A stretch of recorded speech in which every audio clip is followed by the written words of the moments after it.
Et une fois n'est pas coutume, c'est moi qui prends les manettes de l'actu par les entrepreneurs, car je reçois ce soir un patron, notre patron, Pascal Brulon. Bonsoir. Bonsoir. Rebonsoir, directeur des programmes. On va parler des nouveautés de l'année 2014-2015. La première d'entre elles, tout simplement, c'est la technique. Oui, parce que la technique, c'est quelque chose d'important dans le domaine de la télévision, évidemment. Et on a connu, les téléspectateurs ont pu le constater au cours de l'année passée, ou plus précisément de la saison passée, quelques soucis. Les programmes avaient tendance à saccader, des problèmes d'image, etc. Donc il fallait absolument faire évoluer les choses. Et Gérard Giraudet, notre directeur technique, s'est lancé à corps perdu dans la bataille pendant au moins 6 mois pour trouver des solutions. D'abord, il a conçu un nouveau logiciel de diffusion qui nous permettra petit à petit d'apporter certaines fiabilités au programme, notamment en matière d'horaire, etc. Et puis changer la carte également de diffusion qui nous permet du coup d'avoir une qualité, on le pense, meilleure. Et j'espère ainsi mieux satisfaire nos téléspectateurs. Eh bien, nouveauté également, les téléspectateurs l'ont remarqué depuis la rentrée, une prise d'antenne plutôt 10 minutes avant le journal. Pourquoi ? Oui, ça nous paraissait important de donner rendez-vous un peu avant le journal. D'abord pour que le journal soit diffusé à l'heure précise, c'est-à-dire à 18h30, et puis ensuite pour pouvoir donner des informations sur ce que propose LMTV en matière de programme. Donc vous avez pu constater que dès 18h20, on vous dit ce que sera la soirée complète, et puis ça permet de diffuser des chroniques qui n'étaient pas mises en valeur précédemment dans nos programmes, des chroniques riches pourtant. Par exemple, carte postale par exemple, qui va permettre de découvrir, non pas de découvrir des communes, mais des endroits dans les communes un peu originaux. Donc ça a commencé cette semaine. Ma vie, mon job, ça commence demain.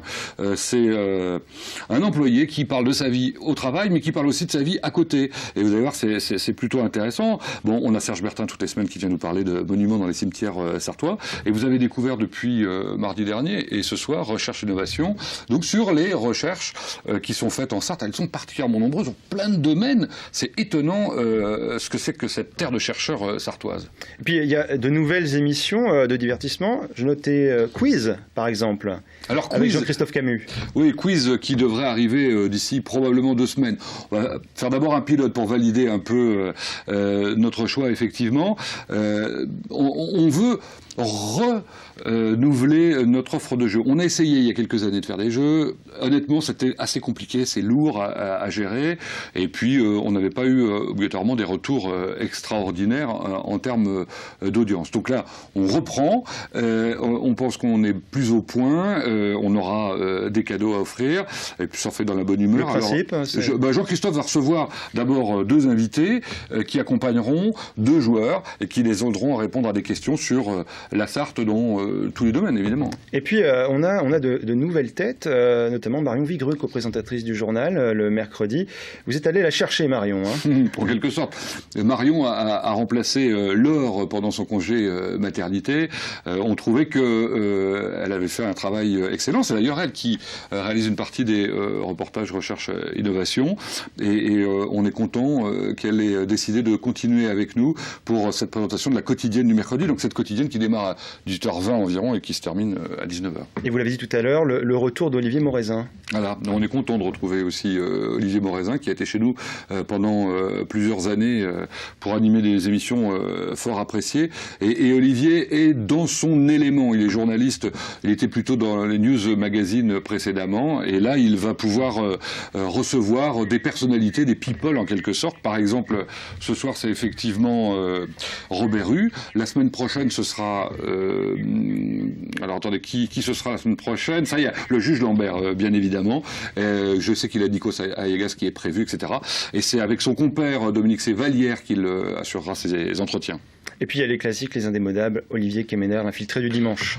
Bah, là c'est le carton, hein. C'est même le carton plein, j'allais dire. Les autres télés nous l'envient d'une certaine manière. L'infiltré du dimanche qui va partout sur les manifestations de toutes sortes en Sarthe le dimanche. Alors il sera occasionnellement remplacé par quelqu'un du coup qui ne fait plus de plateau, mais qui a eu l'occasion de le remplacer cet été, c'était Mylène Bery. Alors, la chaîne a beaucoup mobilisé les Sartois l'année dernière. LMTV connaissait quelques difficultés financières. Comment ça va aujourd'hui?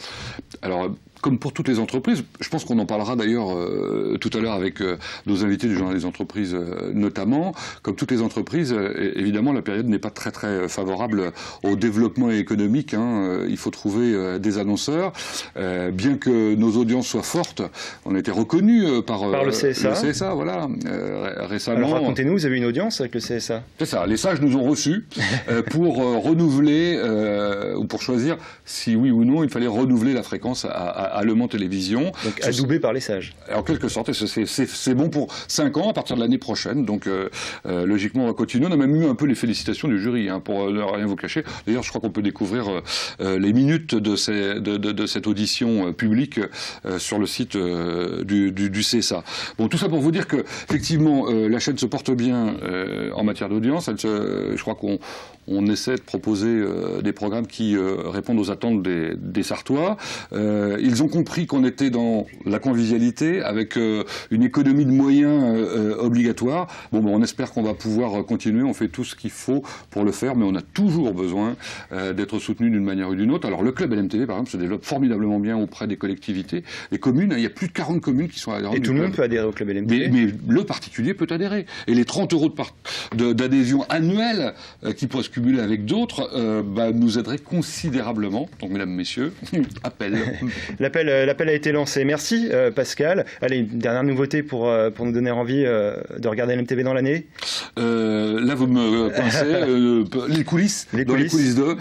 Si, découverte d'entreprise. Alors ça, c'est très intéressant. Prochainement, vous pourrez découvrir LED Power de l'intérieur et vous pourrez découvrir l'établissement Merdrignac. Également avec une grue absolument immense, des investissements colossaux. Ce sera animé par Olivier Kemener, donc ça va plutôt être sympathique. Vous avez raison de m'avoir lancé là-dessus parce que je pense que ça va être une émission très très forte aussi. Merci d'être venu sur votre plateau, Pascal. Demain, ce sera l'actu par les politiques. Nous recevrons Marc Joulot, maire de Sablé-sur-Sarthe. Et puis, dans un instant, Intensément Sartois. Pascal, vous recevrez... Dans Intensément Sartois, Emmanuel Franco, qui est le président de la communauté de communes de Val-de-Sarthe. Merci, à demain.